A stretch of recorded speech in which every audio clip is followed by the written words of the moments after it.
Hey Hannah.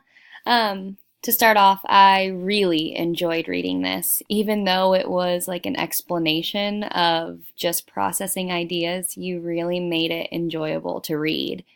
So for some of the comments, the first one I put, I loved how you started your writing with your biggest metaphor of eating your own ideas.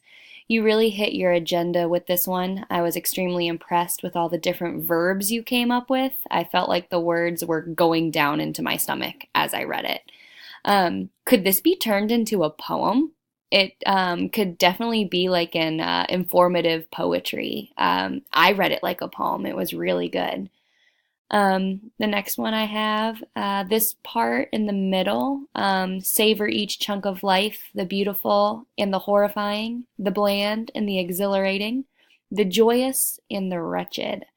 This part really stood out to me. I liked how you made this almost like a seesaw with the good and the bad. While I read the positives in one tone and then the negatives in another. So I really thought that was cool. The bottom one, I just put it was really vivid, strong words. You really did that well with your author's agenda of using strong verbs.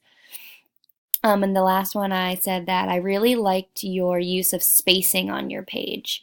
It was like you jumped out of the imagery of the digestion to remind us that we were actually reading words. It was really powerful. I thought about how could you add more spacing to make it look like the words were being digested. That would kind of be funny. Kind of like a poem. You can make it like skinny and come out.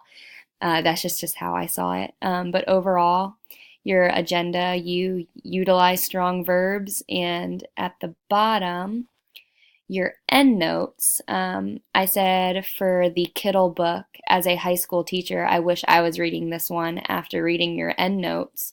I'm interested to hear more from our other class members in the discussion board.